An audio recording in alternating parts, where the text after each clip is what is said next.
Hi and welcome back again. இன்றைக்கி நம்ம ரொம்ப ஹெல்த்தியான ஒரு ரெசிபி தான் பார்க்க போகிறோம். இம்யூனிட்டி பூஸ்டர், அதாவது கஷாயம். 2 முக்கியமான இன்க்ரீடியன்ட் வச்சு கஷாயம் எப்படி பண்ணுறதுன்னு பார்க்க போகிறோம். பாஸ்ட் 4-5 டேஸாகவே பார்த்தீங்கன்னா டே அண்ட் நைட் கண்டினியூஸாக மழை நல்லா பெஞ்சிட்டே இருக்குது. ஸோ இந்த மாதிரி டைமில் பார்த்தீங்கன்னா ஈஸியாக கோல்ட் அண்ட் த்ரோட் பெயின் வந்துடும் எல்லாருக்கும். ப்ளஸ் இந்த டைமில் தான் கொரோனா இன்க்ரீஸ் ஆகிக்கிட்டே போகுது. கோல்டு கொரோனா ரெண்டுமே வராமல் இருக்கிறதுக்கும் அப்படியே வந்தாலும் சீக்கிரம் சரியாகிறதுக்கும் நம்ம பாடியில் எதிர்ப்பு சக்தி ஜாஸ்தியாக இருக்கணும். இம்யூனிட்டி இன்க்ரீஸ் பண்ணுறதுக்காக இந்த கஷாயம் ரொம்பவே யூஸ்ஃபுல்லாக இருக்கும். இதில் நம்ம 2 பவர்ஃபுல்லான இன்க்ரீடியன்ட்ஸ் யூஸ் பண்ணியிருக்கோம். ஒன்று வந்து பப்பாயா லீஃப். பப்பாயா லீஃப் எவ்வளோ இம்பார்ட்டன்ட்டுன்னு உங்களுக்கே கண்டிப்பாக தெரிஞ்சிருக்கும். இது பிளட்டில் இருக்கிற பிளேட்லெட் கவுண்ட்ஸை இன்க்ரீஸ் பண்ணும். ஸோ நான் ஒரு பப்பாயா லீஃப் எடுத்துக்கிட்டேன். நம்மளோட செகண்ட் இன்க்ரீடியண்ட் வந்து தூதுவளை. தூதுவளை ரொம்ப மெடிசினல் வேல்யூ இருக்கிற ஒரு லீஃபு. இது கோல்டுக்கு ரொம்பவே யூஸ்ஃபுல்லாக இருக்கும். ஸோ இது ரெகுலராக சாப்பிட்றவங்களுக்குலாம் கோல்டே வராது. ஸோ இதிலேருந்து நான் ஒரு 5-6 லீவ்ஸ் பறித்து எடுத்துக்கிட்டேன்.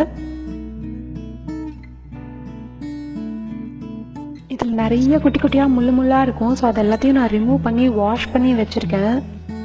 ஸோ இதில் பார்த்தீங்கன்னா அதில் முள் எல்லாத்தையும் நான் ரிமூவ் பண்ணிட்டேன்.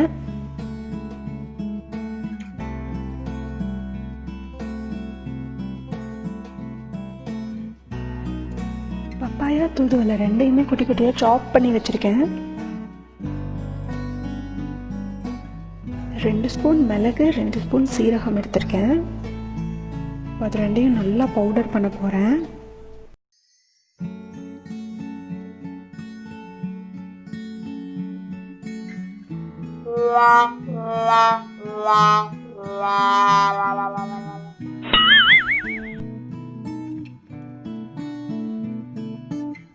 நெக்ஸ்ட் வந்து ஒரு 5-6 கார்லிக், அதோட இந்த சைஸில் இஞ்சி எடுத்துக்கிட்டேன். அதை நல்லா குட்டி குட்டியாக சாப் பண்ணி போட்டுக்கலாம்.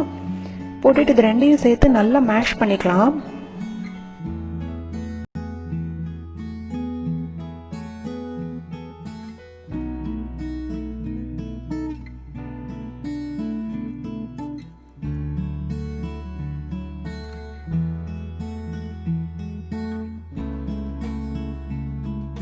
இப்போ ஒரு கெட்டலில் ஒரு 1/2 லிட்டர் தண்ணி எடுத்திருக்கேன். அதில் இது எல்லாத்தையும் போட்டு பாயில் பண்ண போகிறோம். ஒரு 15 to 20 minutes பாயில் பண்ண போகிறோம்.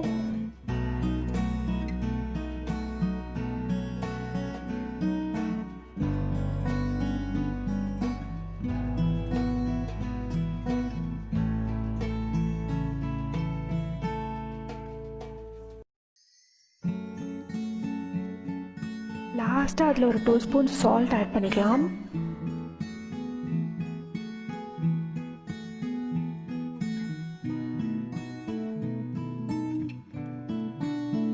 இது பாயில் ஆகிட்டு இருக்கும் போதே நல்ல ஸ்மெல் வரும்.